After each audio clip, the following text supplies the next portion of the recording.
Assalamualaikum everyone. How are you? Ayan pala, naglinis pala kami ng sofa. Yang sofa na yan ay nabili namin ng second hand lang. Tapos, nung nabili namin, pinalinis namin yan, ay nagbayad kami ng $400. Aba, ang sabi ko sa asawa ko ay tayo'y bumili ng maliit na machine para tayo na lang ang maglilinis. Hindi pa sayang yung pera natin. Ang bili namin dyan sa na machine na yan ay wala pang $300. Ang brand pala ng machine na yan ay Bissell. Oh, di ba? Tingnan nyo kami maglinis mag-asawa. Kaming dalawa lang. Sabi ko ako na maglilinis niyan. Ang sabi niya, tutulungan niya daw ako para parehas daw kaming pagod. Oh, yung asawa ko talaga, napakabait niyan at matulungin. Oh. Tingnan niyo, ayan. Kulay violet niya, ayan. Maraming beses ko na yan nagamit sa sopa na yan. Kaya mahirap pag ganyan ang sopa nyo na may bata kayo. Dapat kayo bibili ng ganyan. Oh, tingnan nyo. Kaya kami, ang dami kong mga anak. Kaya kami naglilinis niyan. Ano nga yan, kahapon pa yan, kagabi yan. Kaya kami nakatapos ng maglinis ay 10:00 na ng gabi. Sabi ko sa aking asawa, bukas na ng umaga ko i-steam mop para malinis ba. O yung aking anak ay naiyak.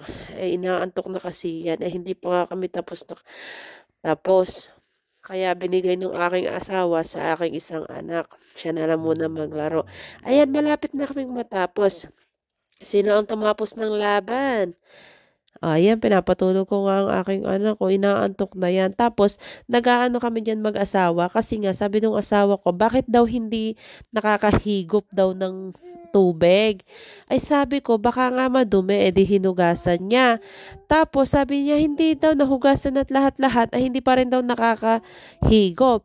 Ay ang sabi ko, ay baka puno na yata. Ay puno na nga. O ayan. Ayan ang tubig niyan, ang dumi, diba? O milk tea. Ayan, ako naman ang ganyan. Nag-brush yan eh. Sige. Pwede na ba ako maging katulong sa abroad? Pasado na ba ako? Magiging malinis ba bahay ng amo ko? Diba? Sanay ako sa trabahong kalabaw. Kasi nga, yan ang turo ng aking mga magulang. Magtrabaho. Sanayan kami. Ayan. Sabi niyo asawa ko, siya naman daw. Siya na ang tumapos ng laban. Siya na ang siya nagtapos na niyan. Ayan. Bukas ko, ayan. Tingnan niyo. 'Di ba? Mabasa pa 'yan. Kahit na higop na 'yang tubig niyan, basa pa 'yan. Tapos kanina ay umulan pa. Ay di lalong hindi pa naupuan. 'Di ba?